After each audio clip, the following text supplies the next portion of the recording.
Oi, meu nome é Eduardo Malonga, sou professor de Tai Chi Chuan, aluno do mestre Chen Jun, que é filho do grão-mestre Chen Shaolang. Esse é o 9º de uma série de vídeos sobre a teoria do Tai Chi. Nele eu falo sobre Qigong, órbita microcósmica e céu anterior. Eu queria fazer uma ressalva para começar, dizendo que esse vídeo é um pouco técnico, mas que qualquer pessoa tem inúmeros ganhos a oferir simplesmente por reservar alguns minutos do seu dia para se sentar numa cadeira, acalmar-se, fechar os olhos e olhar para dentro de si mesmo. Então, se você está começando no processo de meditação, por favor, não se desencorajem, porque os assuntos que eu vou tratar nesse vídeo são um pouco avançados.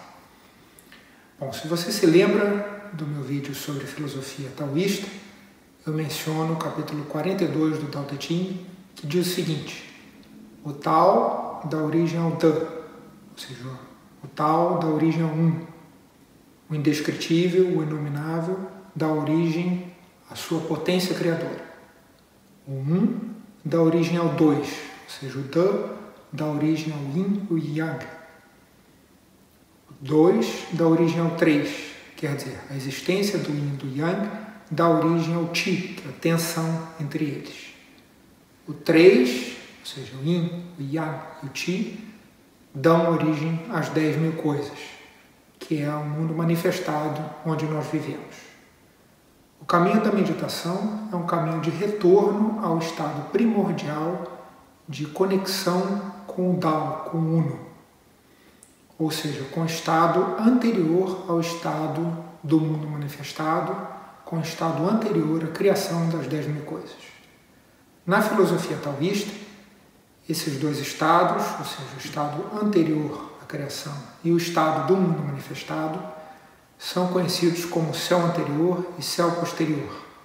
Na verdade, essa tradução para o português eu não considero muito boa, porque não é o céu que é anterior a alguma coisa, ou posterior. Na verdade, nós estamos falando de um estado anterior ao céu ou de um estado posterior ao céu, quer dizer, a criação do céu e da terra e de todas as coisas. Esses estados são expressos graficamente por 2 arranjos dos 8 trigramas, que são conhecidos por esses mesmos nomes. No mundo manifestado, onde nós estamos vivendo, o céu é a maior concentração do Yang, e a terra, sob os nossos pés, é a maior concentração do Yin. O Yang Qi, abundante no céu, flui de onde ele está em abundância para onde ele está em falta, ou seja, flui do céu para a terra. O Yin Qi, que é abundante na terra, flui de onde ele está em abundância para onde ele está em falta, ou seja, da terra para o céu. No corpo humano, a face ventral é Yin, ou seja, os canais Yin de energia estão na frente do seu corpo. As costas, a face dorsal, são a face Yang do seu corpo, ou seja, os canais Yang de acupuntura estão nas costas. O Yin Qi flui através dos canais Yin e o Yang Qi flui através dos canais Yang. Então, o Yang Qi do céu desce para a terra através dos canais Yang nas suas costas e o Yin Qi flui da terra para o céu através dos canais Yin que estão na frente do seu corpo. A numeração dos canais de acupuntura segue a direção de fluxo do Yang Qi e do Yin Qi. Por isso, os canais Yin têm a numeração começando nos pés e terminando no alto, ou começando no tronco e terminando nas mãos. Repare que na medicina chinesa a posição anatômica é com as mãos acima da cabeça. E os canais Yang têm a numeração começando nas pontas dos dedos das mãos e terminando em direção ao tronco, ou começando na cabeça e terminando nos pés. Nessa visão, o homem é um canal de passagem entre as energias do céu e da terra. Ele está imerso no macrocosmo e sofrendo as influências do Yang Qi e do Yin Qi. Antes da criação, ou seja, antes da existência do céu e da terra, Yin e Yang, embora fossem inseparáveis, estavam claramente distintos. Para nós retornarmos, então, ao estado primordial de antes da criação, a primeira coisa que nós temos que fazer é distinguir claramente o Yin e o Yang. Para isso, nós precisamos considerar o ser humano como um universo, como um microcosmo contido em si mesmo, não sujeito às influências do céu e da terra, onde a circulação do Yin e do Yang dá-se de acordo com as características intrínsecas do Yin e do Yang, não sujeitas à existência de céu e terra. Por isso, o exercício de meditação taoísta se chama de órbita microcósmica. E por isso ele preconiza que a energia Yang sobe pelas costas, de acordo com a característica de leveza e ascensão do Yang, e a energia Yin desce pela frente do corpo, de acordo com as características de peso e densidade do Yin. Assim, esse exercício é normalmente ilustrado com a energia subindo pelo canal Domai, que passa no centro das costas, e descendo pelo canal Renmai, que passa pela frente do corpo.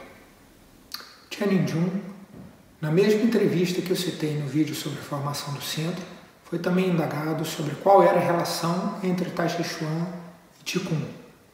Ele respondeu que, de um certo ponto de vista, Tai Chi Chuan é Qigong, porque nós almejamos mover a energia vital, o Qi, dentro do corpo.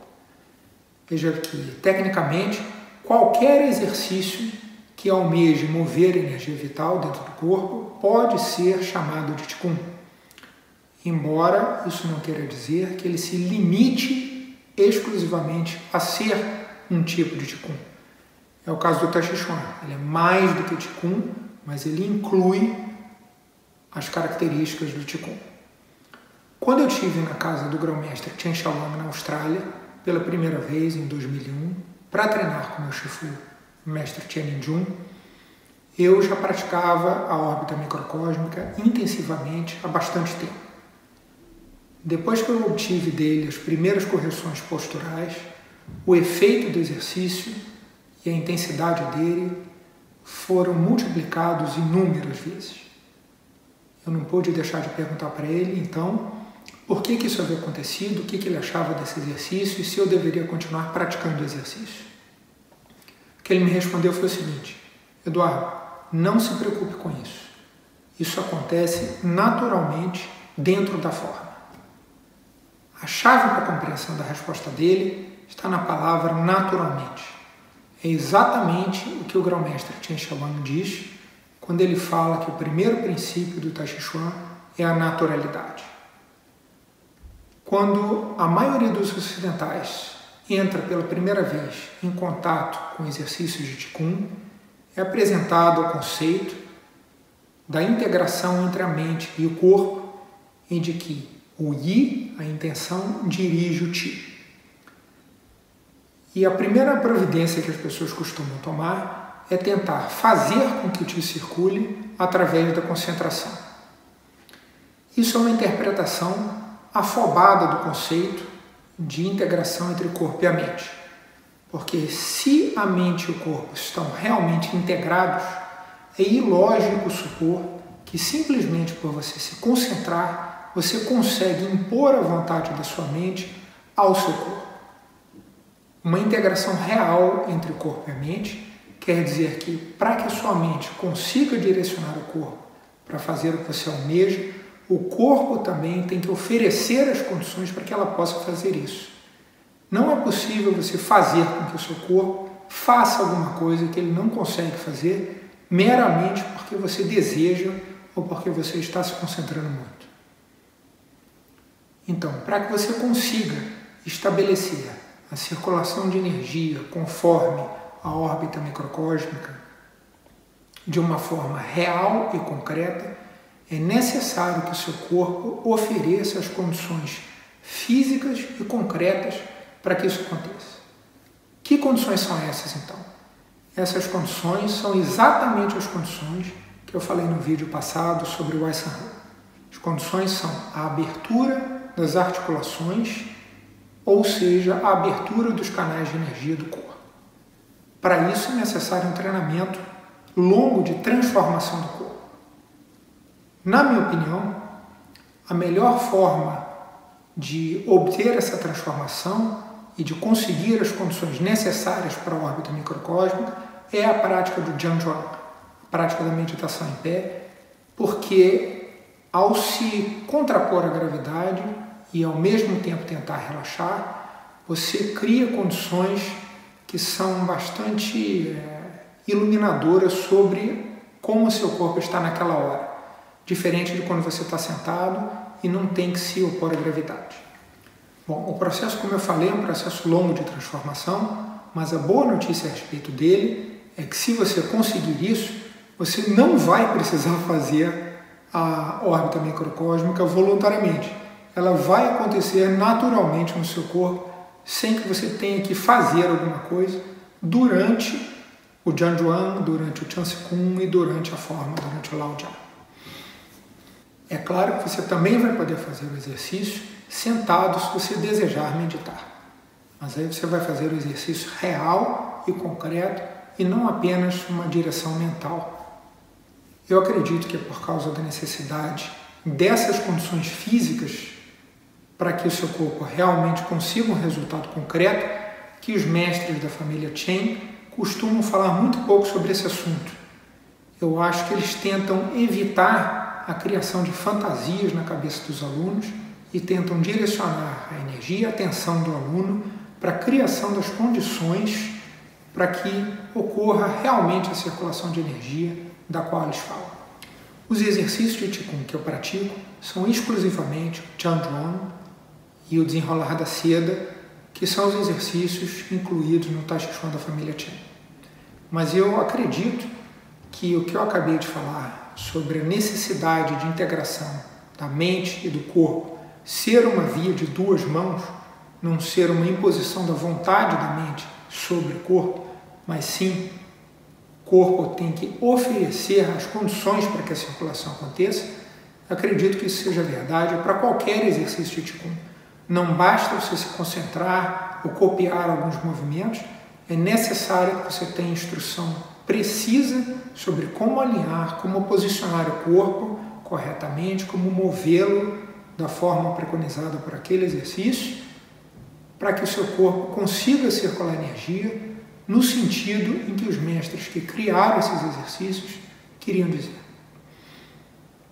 Muito obrigado. Esse vídeo é oferecido como uma contribuição, você pode usá-lo como preferir. Eu peço gentilmente só que você não edite o vídeo. Obrigado.